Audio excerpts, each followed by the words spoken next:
أكبر. إحنا بفلسطين نكبرش. During the first Al-Nakba, 750,000 Palestinians lost their homes. They were forcibly removed from their homes. They demolished the garden, they demolished my home, but it's all up here. I remember every room, every tree, every pathway in acre. Akka with Christians, Jews, Muslims, and Christians together. We never had any problems. We were good neighbors for each other. We defended each other. And they used to have their key around their neck, just in hopes that they would go home. But unfortunately, that was not the case. And until today, a lot of Palestinians have never seen the inside of Palestine anymore. In the past month alone, 14,000 Palestinians lost their lives, most of which are children. And nearly 2 million, let me say it again, 2 million people have been displaced.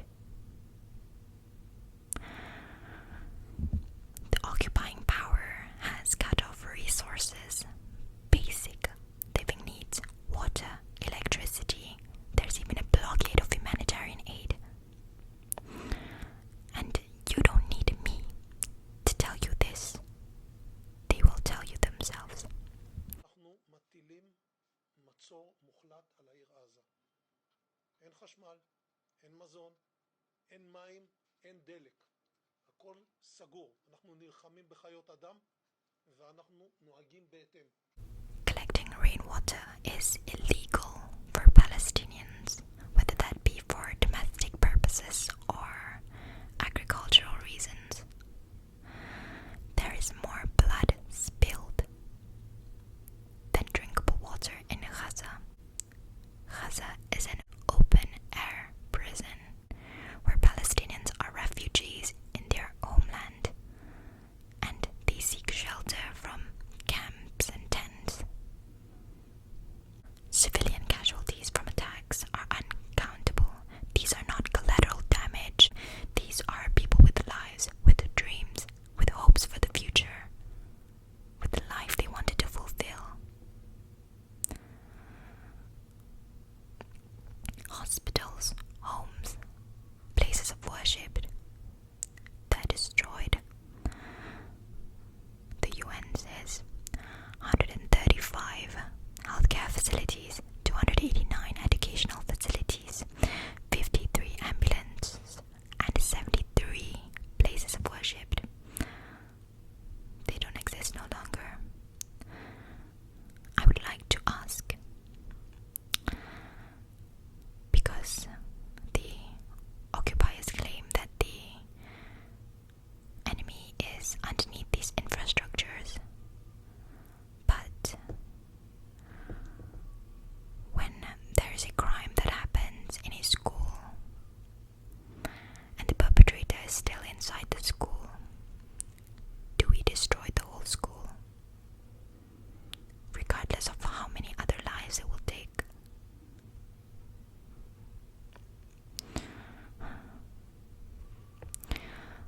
Some of the hospitals that were destroyed are the International Eye Hospital, Beit Hanun Hospital, Al-Ahli Arab Hospital, the Jordanian Field Hospital, the Turkish Palestinian Friendship Hospital, Al-Shifa Hospital, the Indonesian Hospital. What is happening right now is not right. These atrocities just incite fear. This isn't the way to do it.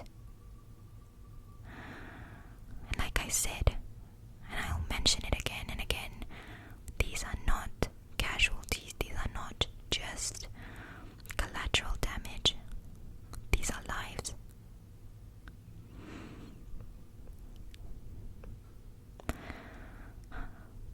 The third oldest church in the world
Palestinian neighbors in such a good relationship. We used to babysit each other, the children. In the Jewish holidays, they bring over the children to the Muslim neighbors. In the Muslim ones, they bring over the children to Jewish neighbors. We have no problem. The problem here is not the religion. The problem is occupation. And when we said never again, we meant for everyone. Time and time again, I go back to the fact that if you truly love the land, you wouldn't destroy it to oblivion. You wouldn't burn down olive trees that were planted generations ago. You wouldn't talk about turning it into a theme park. You wouldn't bulldoze historical buildings. You cannot build a holy land for your children on the mass graves of other children. The term gauze, yes, what we use to